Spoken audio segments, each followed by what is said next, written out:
Alright, we're just going to come back with this and I'm going to finish off going over the code.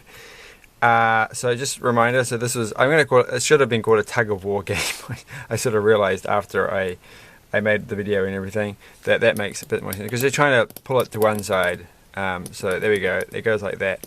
And this is all, of course, based on calculators. I don't have any calculators nearby to show, but so I went through it before. I'll just quickly go over what I discussed last time. So here is the code, some constants to define things, setting up the pins. There's nine LEDs, 2 buttons there on the analog outputs, inputs. And we've got the set position, which just goes through, iterates through all the LEDs and turns on whichever one matches up with the position. So basically it turns on one of these LEDs but turns off the other ones that aren't already on. Clear just turns them all off. Do flash is going to be called at the end. We'll come back to that one as for last time. So the loop. So last time I went through what this check button code does. I don't know if I should zoom in. Oh, I probably should zoom in a little bit. Hold on. Hopefully I don't. Zooming in is always a terrible idea. It's just literally a bad idea. Just make sure that I've got everything lined up. Okay, so here check button, this is where all the complicated stuff was, where I'm not actually passing in values, I'm passing in pointers to values, and then I'm changing.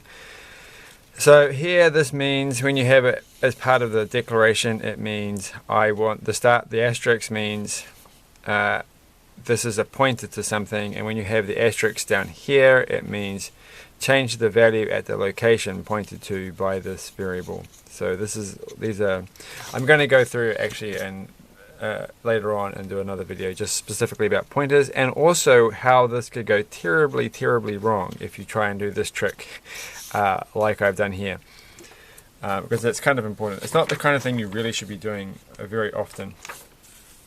In fact, you should just be using like classes and object-oriented programming and not having to worry about this kind of stuff. But if you really have to in a fix, return more than one value, for example, or do something kind of hacky, then this is the way to go. So we've got the do move. So I think this is where we were up to. So in the actual final loop, which I've kind of got confused over which is which. So in the final loop thing, what I'm doing here is I'm reading in the current time.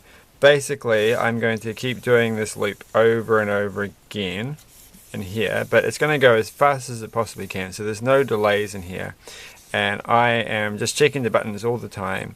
Basically, if the button is held down like this, then the button set variable will be set to true if that was a prime, if it was live.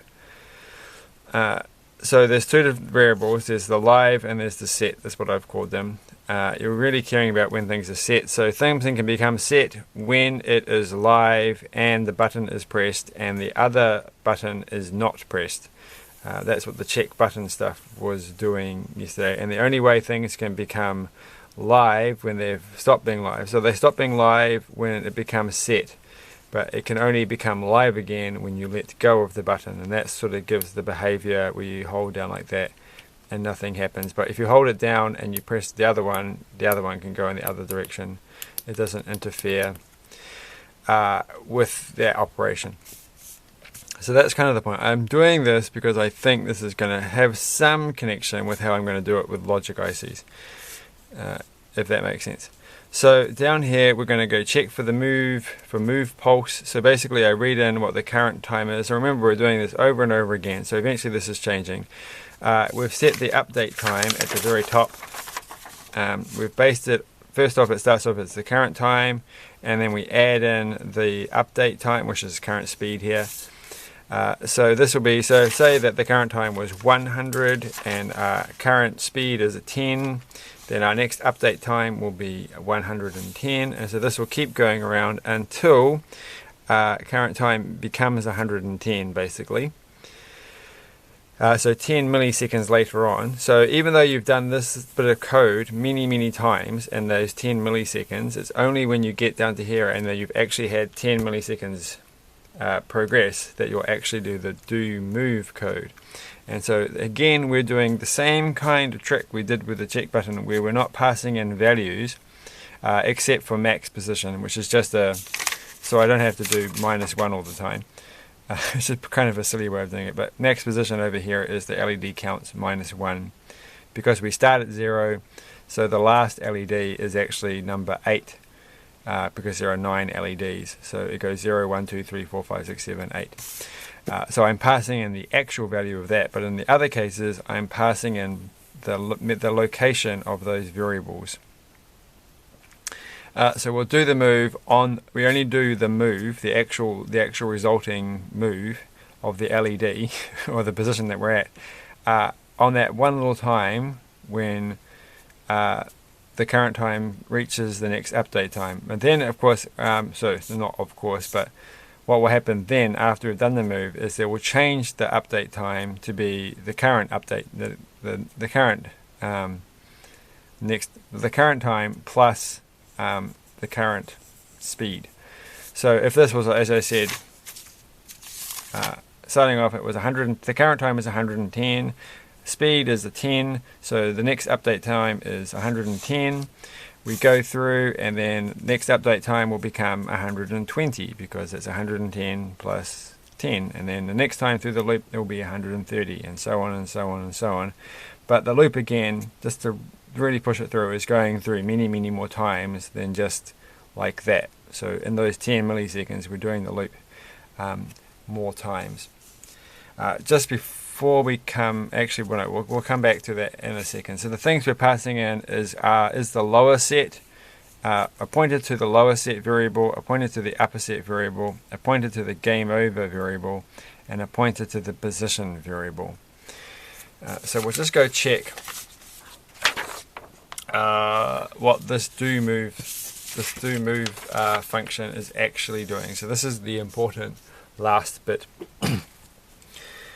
So here we can see again I am requesting as parameters not the actual values of the variables, but I'm requesting a pointer to things. So I'm requesting a pointer to a boolean, another pointer to a boolean, another pointer to a boolean, and a pointer to a byte, which is what position is going to be.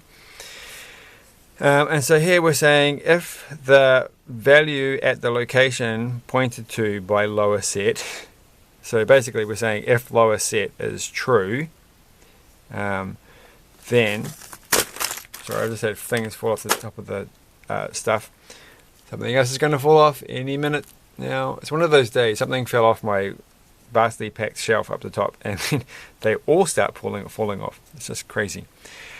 So first off, so we can kind of ignore the stars. So we can say, instead of me saying if the value at this location is true, do this. I could say if this thing is true, because I've named them exactly the same way. So even though they say to, maybe not the best thing to do. I mean, I've named them exactly as I've called them here, though in actual fact they don't have to have any connection. So the names could be swapped around, or something completely different.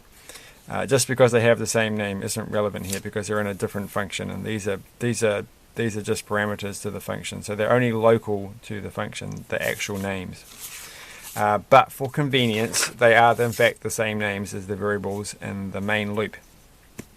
So you could say if lower is set, so if the lower button has been set to move, and we're not at the lowest position, so if we're not at position 0. Then we will move down one position. So they are like going from 0, 1, 2, 3, 4, 5, 6, 7, 8. I'm going to make sure it's on the screen still.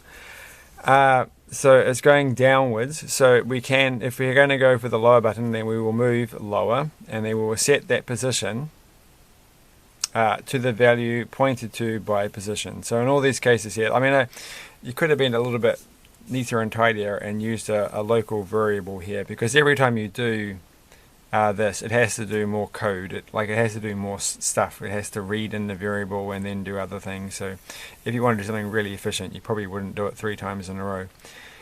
But in this case, we're reading in the value at pointed to by variable position, and seeing if it's greater than 0. If it is, then we're going to change the value. So this was one thing that was a bit tricky when I did it, because I don't actually often do this very often because I'm a Java programmer.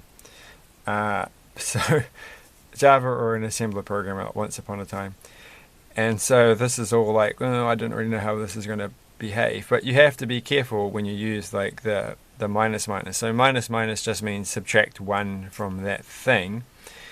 But there's kind of. I don't think I've talked about these, but I think this is kind of generally, yeah. If you know how to use C or Java, you'll know how to use minus minus and plus plus.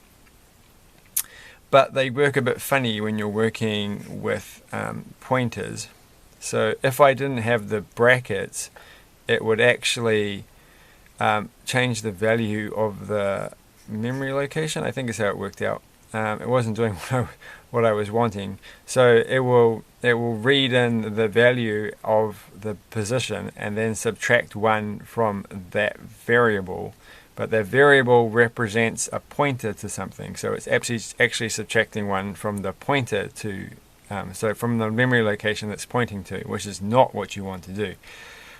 So what you would end up doing, if you didn't have the brackets, is you'd end up not changing the value at the location pointed to by position, but you would end up not changing, you would end up not changing anything, but subtracting 1 from the pointer to. So if you use that from the pointer, so then if you use that variable again later on, like down here, you'd actually be changing a different memory location. So you would be reading in a memory location that's 1 byte lower than it was before. So that's what the brackets are. The brackets are saying, well, do the pointer to bit first, and then subtract from that. So that seems to work. So again, this is like this is like horrible. Like you shouldn't have to be able to say whether or not what the result of this is, because you shouldn't ever write code that looks like this. Is my personal opinion. So if somebody asks you in an interview what the actual result of this is, say, well, you shouldn't really care because that's terrible programming and you should never have to do that kind of stuff. But you might in some hacky sense, like here. And so now we're going to set the position to that value. So we've subtracted 1 from that position and we've set the position to that. Fine, that's all good.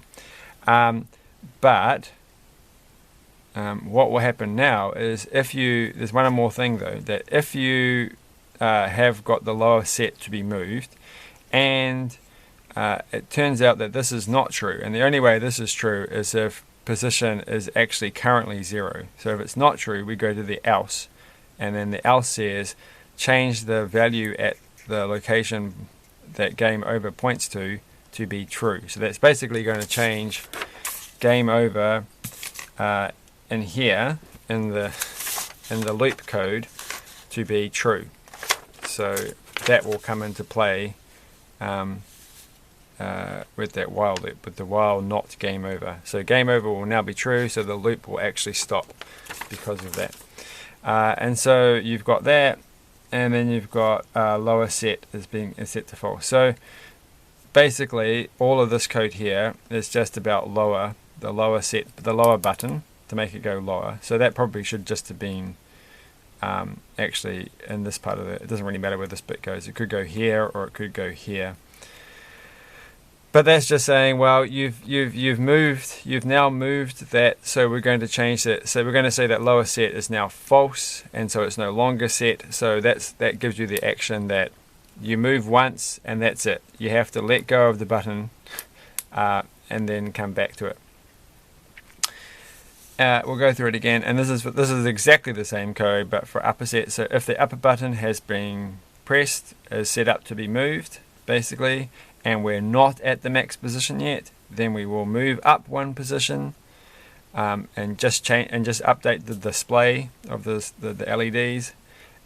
Otherwise, we are actually at max position, and then we're at game over. So you've pressed the button when you were at the max position, and so now it's the game over.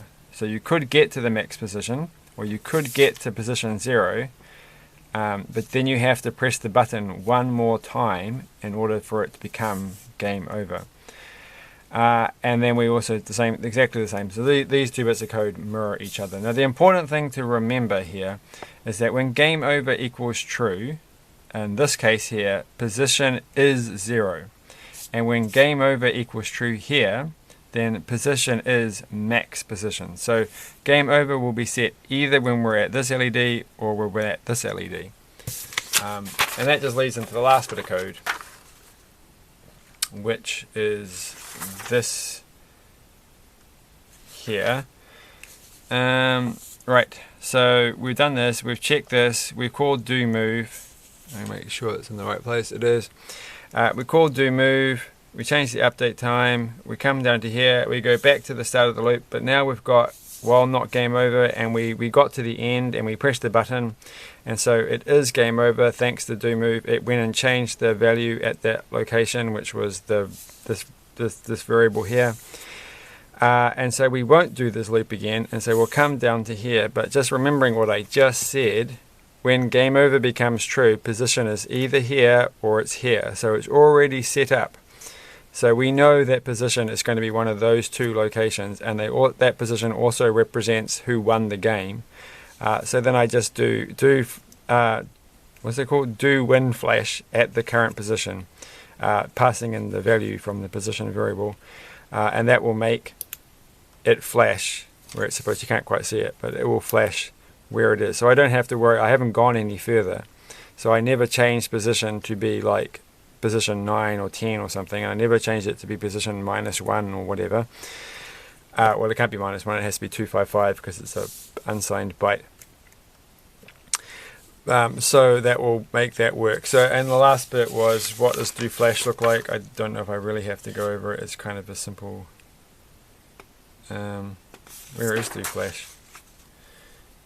Hold on, it is here. Do win flash here. So it just basically, I think I went through it before, goes through a couple of times, turns the LED on and off.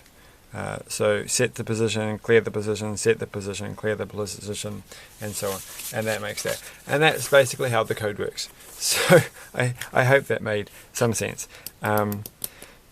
Hopefully at some point, my desk where I solder stuff is all piled full of stuff, and there's stuff in the way, so I haven't actually got around to doing a lot of electronic stuff recently, which is why these are happening a bit slow.